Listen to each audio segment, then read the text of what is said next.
Hi, I'm Kina Robertshaw, and this is Conversation with Christian Entrepreneurs. I am so delighted today. I'm going to be talking to Don Larson. Before I welcome Don Larson, I just want to say, Don, thank you so much for the opportunity to just share what God is doing in your life. And could you just tell us briefly your company, Sunshine Nut Company? What do you do? Yeah, so Sunshine Nut Company is a cashew company, a cashew line that's grown, roasted, and packaged in Mozambique, Africa. So we are very unique, very unique in that most growing is done in Africa, most shelling is done in Asia of the cashews, and then most roasting is done in America or Europe. And so we do everything here, and all to benefit the farming communities and to the people of Mozambique that grow the cashews. Fantastic. That's very helpful. So before you started the Sunshine Nut Company in 2011, you were working in the American corporate world. You were successful. You were, living the dream. Could you please briefly just explain why did you quit? Yeah. God, that's a very brief, huh? But I was in corporate America, I was doing very well, climbing the ladder. At age 29, though, I became saved, and I started off on a track, like everyone does, of growing their faith. Well, there was like an intersection that happened where worldly life stopped and godly life started. And that intersection led to me to realize, after 15 years of being a Christian, at the age of 44, this is not it. This worldly life is not where I want to be. I want to be on the godly life. And so that is why I quit corporate America. I thought, well, if I'm going to really take this to the next level, I've got to quit everything and become a pastor, because that's where it's at. And so that's what I did. I quit and I went into seminary, but God had different plans. Yeah. So, and the plans were to use my skill set to take care of the poor, the widowed, and the orphaned. And so all during this career, and I will say nothing that you do is ever wasted by God, because everything that I've ever done, He has used in these last 10 years here in Mozambique to advance His kingdom and to take care of the poor, the widowed, and the orphan. So I thought I was going to go into seminary. I did. I spent a year there. I had a lot of intimacy with the Lord, and He made it abundantly clear. It's like, no, you are going to be a pastor, but you're going to be an unconventional pastor, one that's back in business, but to spread my kingdom and spread the attributes of what I consider important, which is take care of the least of these, and prospering them in a way that really glorifies God. So that's kind of where I'm at now. It's interesting that you didn't leave the corporate world to go and pursue a life where you will be making money or traveling, but your heart was to serve God. Is that right? You were seeking to give your life just to serve the Lord. I was an executive for Hershey Chocolate. I then left Hershey. I built the largest cocoa processing factory in the world to sell into Hershey. I was the CEO, and we started up at 100 million. I could have taken it to $1 billion, but in God's way, He had the largest chocolate maker in the world come and offer something too good to pass down. And so I was out of my CEO job. I had all types of great job offers from all over, but I had some time before a senior VP job at a large food company was created just for me. But they said it's going to take 5 months to create it. Can you take 5 months off? And I'm like, yes, I wanted to take a lot of time off. And that's where I went deep with the Lord. And that's where I sensed Him saying to me, I want you doing something else. And so I turned down that incredible job in order to pursue a godly direction. And that's when I spent like 2 years just seminary, intimacy, out in the woods. I mean, and he made the calling very clear that he wanted me to go to build food factories. I almost felt like it was an audible calling at a time where someone said you were going to get direction from God. I felt him say, build food factories in third world nations to bring lasting economic transformation, and name it sunshine, which is really weird. Because I said I wasn't going back in the food industry. I wasn't going back to Africa after I had experiences there buying cocoa for Hershey. And God is telling me, no, I want you going back into both of those things to do things my way. So it was a very interesting time in my life that I had a choice. I either continue on in seminary, I continue on in corporate America, or I obey God, sell everything off, move to Africa where I don't know anyone, and make a go of it with God's leading the way. So of course I chose obedience. Obedience. What was the reaction from your family, your friends? What was the reaction like when you shared that God has spoken to you to move to Africa and sell everything? Well, they were more shocked that I left the corporate world to pursue God. And my very successful career, my Porsche, my hot air balloon, all my toys, everything. I had everything I wanted in life. And I was so unfulfilled. And I chose to say, I don't want this. This is not fulfilling. I thought this would be fulfilling, but I reached a point at age 44 that I was like, I reached the level that says, this isn't the right way to go. And most people spend their entire lives trying to get to that level and not realizing that it's if you're climbing it's the wrong ladder to be climbing. And so I was very, very, it was a very good experience for me to realize that at an early age, I'm not on the right direction in life. And I think that's why people have midlife crises. I don't think it's I haven't reached this, or I don't have this, or whatever, so I got to buy a new car, I got to get a new wife, or whatever. I think it's God knocking on their consciousness saying, I've got something much better for you. You were created for something specific that I want you to go after. And I think they're feeling like my life is not what I envisioned it to be. I'm not doing what I think I was created to do. I don't think I'm going to feel a completion when I end my life. My concern was I sat in the church pew and I'm like, there's more to life than this. There's more to serving God than this. It can't be just about learning about scripture, trying to apply it, going on missions trips and all. It's got to be deeply ingrained 24/7, worshiping and working for the Lord in everything that I do. I love Brother Lawrence, if you've ever heard of Brother Lawrence. He was a monk back in the 1600s. He was with God all the time. And then when they would interrupt him to do structured prayer, he's like, but why would I interrupt when I'm with God all day long? And I just love that type of possibility of being so in tune and so connected that everything you do, you're trying to glorify God, especially in the business environment where it's so badly needed. Don, you've just touched on something that I have seen families, I've met people claiming, I'm going through a middle age crisis.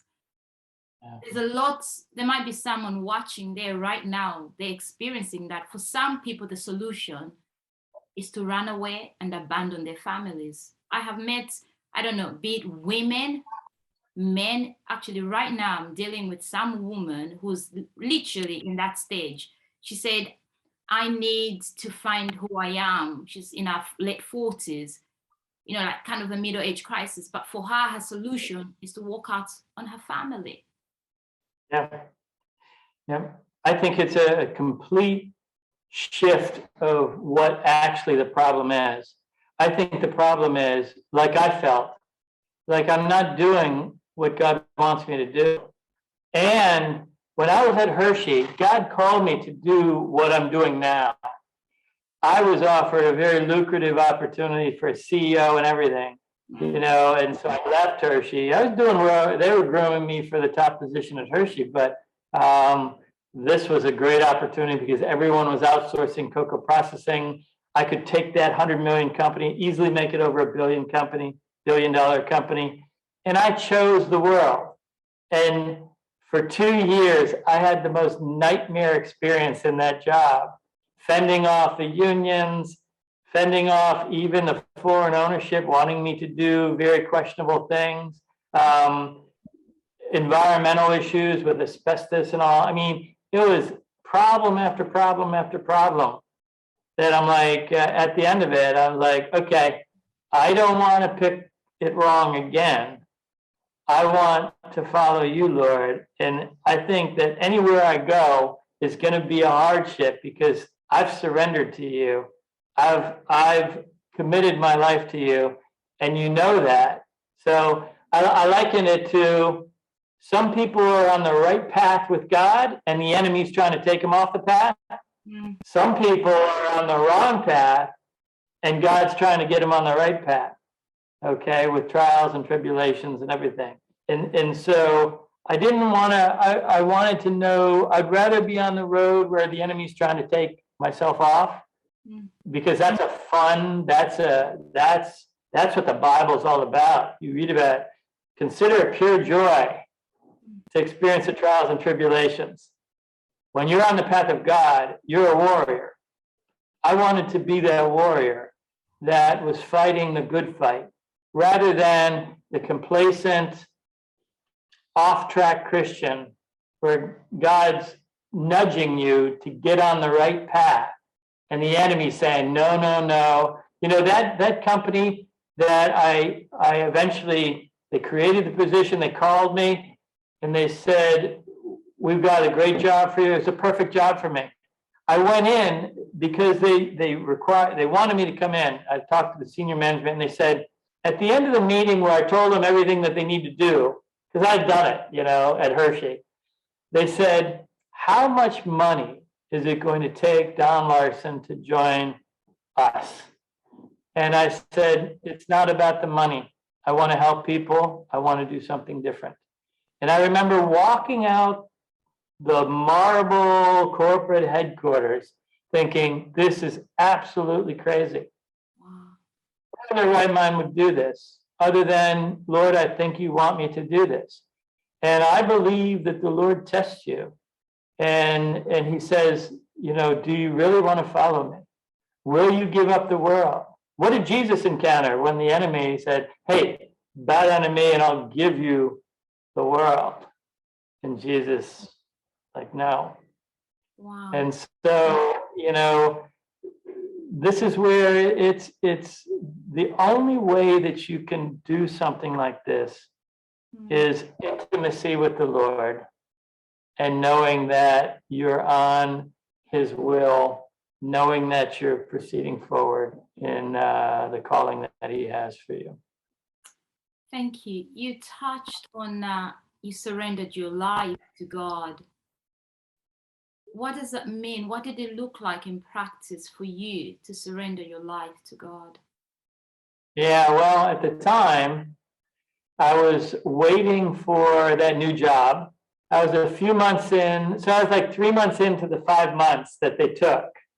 And during that first 3 months, I just dove deep with the Lord and I sensed, wow, this is something that I'm feeling, the tangible presence of God.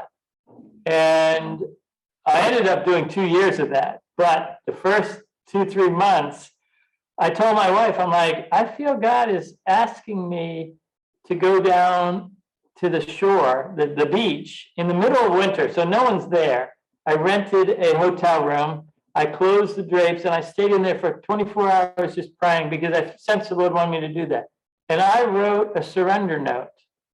And basically it was like, I've had the greatest first half of my life. I've got everything I wanted. I've got the most wonderful family, beautiful children, amazing wife. I have everything that I've ever wanted. My jobs have been incredible. They've challenged me, and I'm so excited about everything that I've ever done. And I can move forward and continue on, but no, I choose to surrender to you. And the second half of my life, I give to you in whatever way that you want to use it. And from that moment on, that night, I felt the tangible presence of God in the room. And I wrote about it. I'm like, oh my gosh, I feel like you're here. I feel like I could turn and you'd be there, you know? And that night I wrote my tombstone, my epitaph, you know, and say, this is what I want to achieve at the end of life, you know? So yeah, where is it? I don't Yes, have it. what did you write on your epitaph? Could you tell us?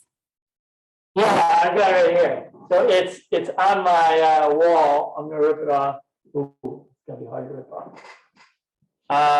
Actually, so the epitaph read, loving husband, wonderful father, doting grandfather, appreciated great-grandfather. Now this was in prayer, and I was like, oh, can I write appreciate great-grandfather? That means I'm gonna have a longer life, you know? Sometimes I wonder that here in Mozambique, whether I'm gonna live long or not. But satisfied, no regrets.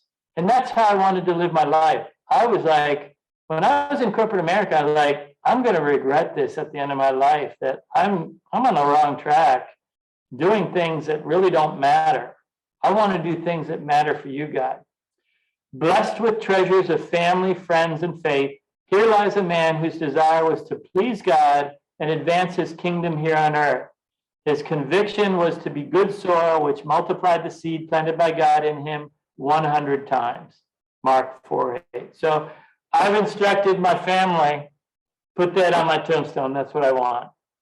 And hopefully, God willing, I will have achieved that so that it means something. And so 10 years into here in Mozambique, I'm like, I feel like you're taking me on this path, Lord, that I will feel good, that when you call me home, I will have done what you wanted me to do.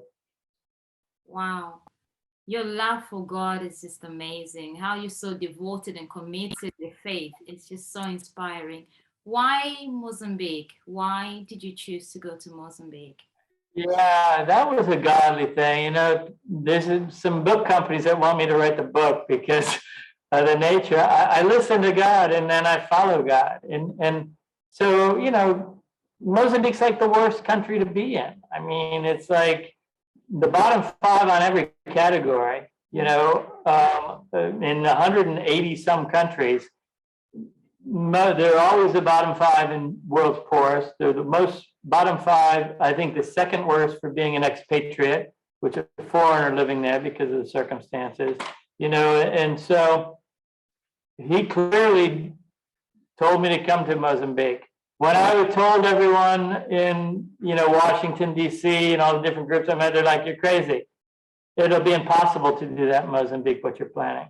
I'm like, well, I've got a God that can turn impossible things into possibilities. So I'm going to move forward and trust God. You know, right now I'm being approached by a very large natural gas company that has a $20 billion installation being built that has, the ramifications has been all kinds of unrest in Mozambique with nearly 3,000 people killed and 800,000 people displaced up north.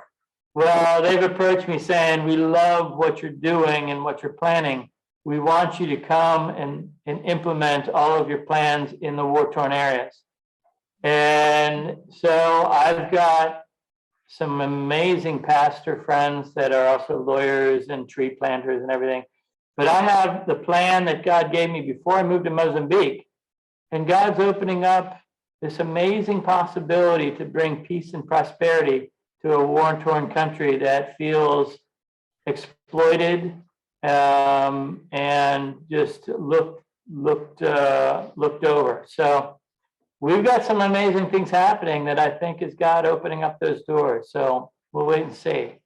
So why did I pick Mozambique? I didn't pick it, God did. And I think I'm just going to move forward knowing that the safest place to be is in God's will. And we'll see what happens when we do some of these projects. I love that. The safest place to be is in God's will. And tell me, who inspired you, the inspiration of what you're doing? How did you get inspired? I know you talked about Jesus being your role model. Yep. Who's been your role model? Yeah, so, that's the interesting thing, that I realize how brilliant God is. And anyone listening out there to this, you have been through so many experiences that God put you through. And I will tell you, when God calls you, those experiences come into play. And I'm sure you know many people that they are in the will of God, and it's because of something that happened previously in their life. For me, I took a job with Milton Hershey. And I took a job with Milton Hershey because my father-in-law was an orphan that grew up in the Milton Hershey School, which is a school for orphans. 100 years ago, Milton Hershey, the founder of Hershey Chocolate, gave his fortune and gave his company to an orphan school that he and his wife opened up.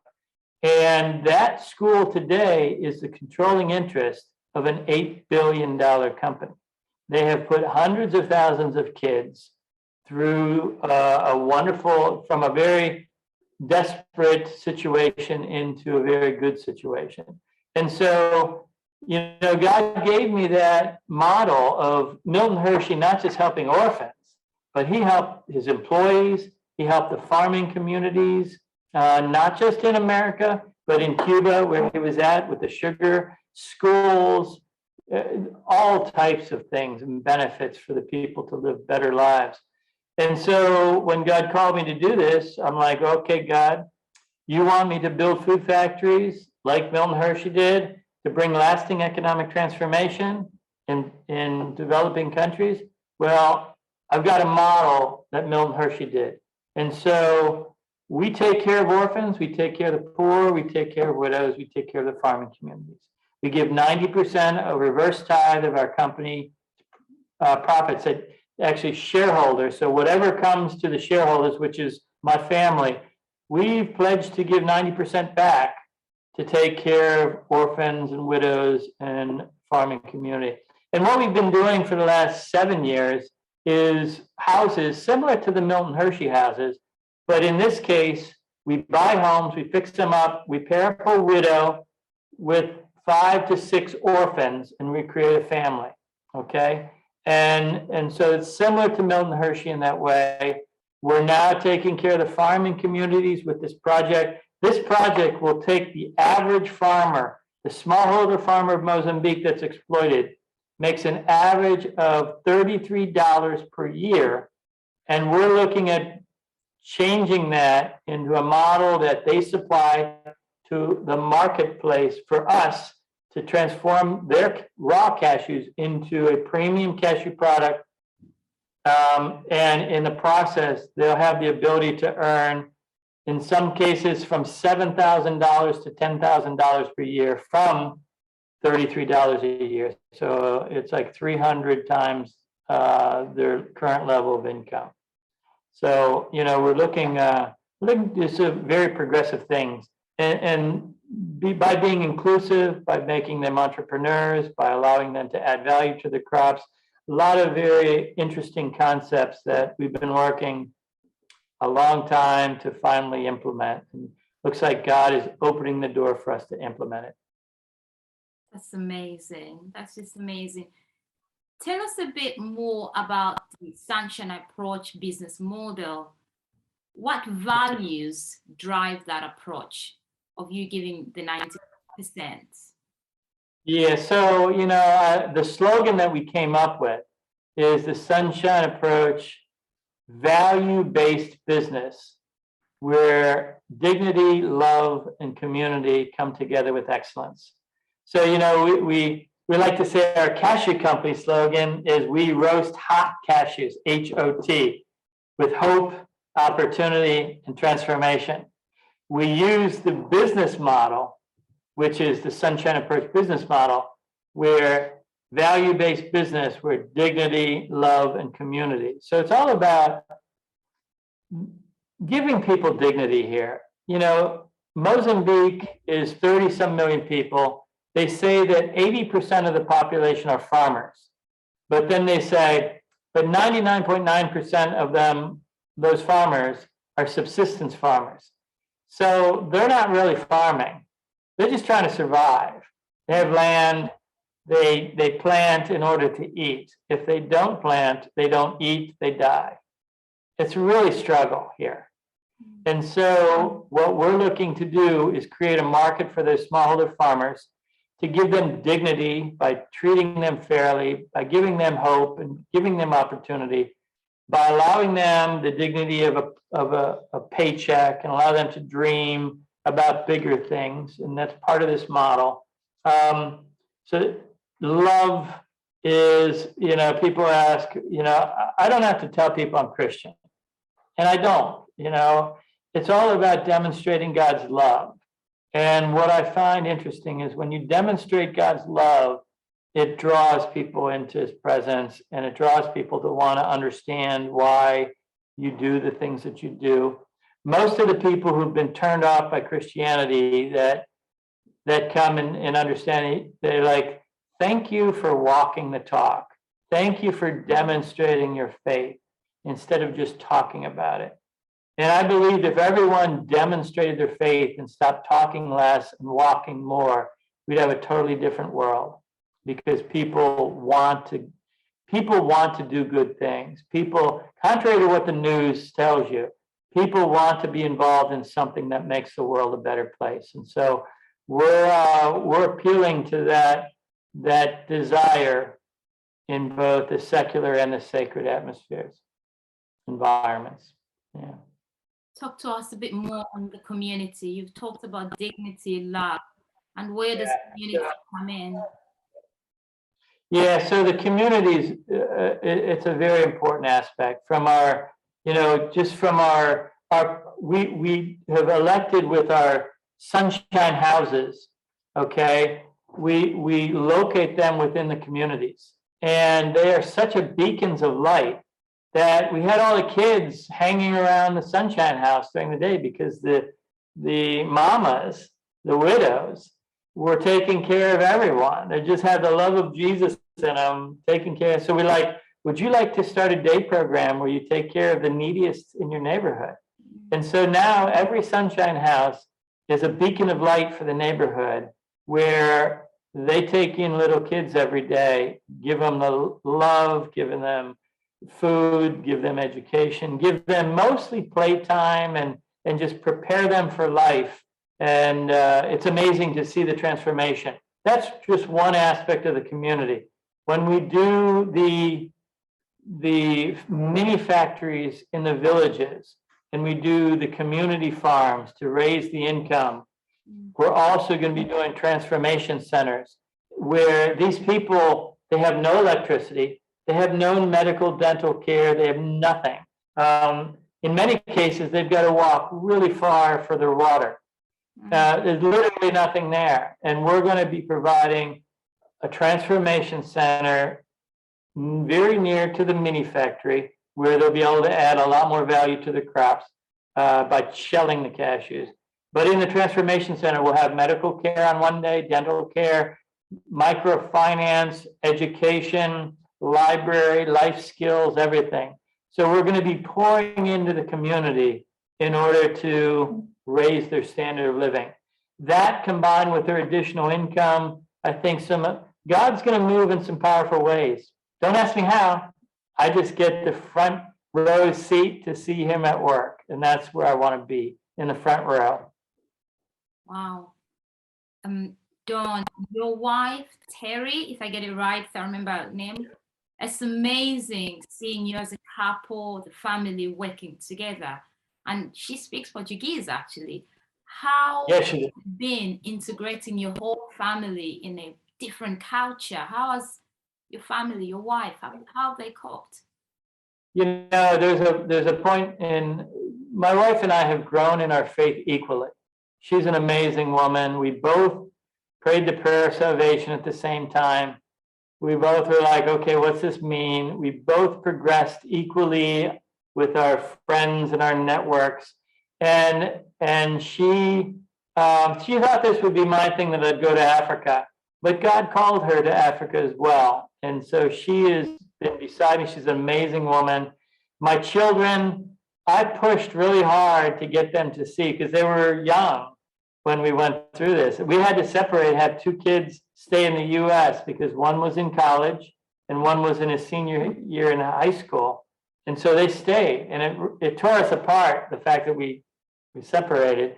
My 13-year-old son, he stayed here. He came with us to Mozambique. So he's Mozambican, he feels like this is his home now. And so I just, at one point, I was pushing them too hard, and I felt the Lord say, trust me, just give them into my hands. And the minute that I released and said, God, you take care of my family, is when everything changed. I just followed God, and God took care of everything else. And I think that's a lesson for all of us. You know, it says to put God first with everything in your being, and he'll take care of everything else. I firmly believe that. And most people are like, but my family, I've got to take care of my family. Well, God can take care of your family. God can take care of every aspect of your life if you're devoted to him and going where he wants you to go. And so we have a lot of issues, a lot of trials, a lot of things happen here, but God's always there to answer them. And he teaches us with everything we experience, which is what we're supposed to be doing. To build faith, to build perseverance and everything. It's really like the Bible is coming true as we follow God. It's like, wow, this is all instruction that we're supposed to do. But if you just follow God, he takes you through it effortlessly, and your life becomes very similar to the biblical characters that you've studied and read about all your life. Does that make any sense to you? It does. But Dawn, the reality of truth, there are challenges. I'm from Africa. I know the challenges of corruption, integrity. Can you just share? Just tell me, what are some, let's be real. It hasn't been all rosy. I know people might be watching, says, oh, wow, I might go to Africa and maybe end up like you. But let's be real. Could you share some of the challenges that you face? There's challenges all over the place. I mean, we have a horrendous issue with DHL, a global company. We hired them to run a truck full of our product. The truck didn't have brakes. The company that they hired knew the truck didn't have brakes. They went down a hill, turned over, lost everything, and they don't take responsibility. It's like, how can this happen? That is one of so many different things. It's almost like continuous issues. And I'm not sure if it's the enemy not wanting us to succeed and bring prosperity. I don't know. But, we've had armed home invasions. We've had robbers. We've had stealing. We've had all kinds of things. We've had corruption attempts. I've tried to keep myself as pure as I can be. Okay? We've never paid a bribe. We never will. We have to stall and delay things because I'm not going to proceed forward, because I'm doing this for God, and I'm not going to compromise myself just for success. So I'm counting on changing things. And so when we encounter problems, part of my calling is to not just get through the problem, but change the problem. So these issues that I have, the one that I have with the, I just got home, that's why I got a white shirt on and everything. You know, I had to dress up in order to try and resolve this. And people don't want to take responsibility. There's injustices happening all over the place. And this is what the calling of a marketplace business kingdom pastor, I'll say, an unconventional pastor. They might not have their calling to be in a pulpit, but they have their calling to be in a boardroom. They have their calling to be in a courtroom. They have their calling to be in meetings with people and demonstrate God's righteousness, God's ways, the desire to help people. There's so many different things that are godly attributes that we can demonstrate rather than what people see as business being inherently bad and corrupt and a problem. And so I deal with it all the time. You know, it's like, no, we're going to do things the right way, even if it causes us to fail. Okay? We're not compromising ourselves. Praise the Lord. Dawn, there might be someone watching. Do you take volunteers? If someone wanted to come and maybe work with the orphans or widows, is there space for volunteers? Yeah, it's a difficult thing. We do have people come, and they come under kind of a visa, a tourism visa, to come and have an experience. You know, but our whole approach is to try and limit Western culture, because one of the things that happens with Western culture is people become entitled. They become, it's just not a good thing. It's a tough environment here, and so we're training up all of our people and everyone to succeed within that tough environment. And some of the problem, I've hired a lot of orphans that have been Western orphans that are Western, and they're entitled, they're dependent, they don't want to work, they just want to be given everything, so we're very conscious of that. When people volunteer, it's usually doctors, which we pair up with Mozambican doctors to have sharing. And by the way, both sides, these doctors have no resources, but they do with what they have. And the Western doctors are like, oh my gosh, I can't believe that. Like every year we bring teacher teams. We pair up with the local teachers in the communities. And those teachers in the communities are like, excuse me, you have 20, 25 kids in an air-conditioned environment. Why don't you come and teach 70 kids under a tree when it's 100 degrees out, or in your case, 35, 38 degrees Celsius. And so there's really good engagement, and there's a lot of great things shared. So when we do things with people who volunteer, it's skill sets that we can transform the people that need it the most. Okay, even with doctors, we don't want them treating patients because that's a Band-Aid. We want them interacting with doctors, teaching new methods, finding new ways. Okay, does that make sense to you? It does. Thank you very much. And coming to yes, I mean, we need donations because we've got a lot of things going. We could use a lot of prayer support. We could also use volunteers if you have skill sets that you can be transformational when you come here. How about investors? Like if there was someone who was watching, are you at the moment? We always investors.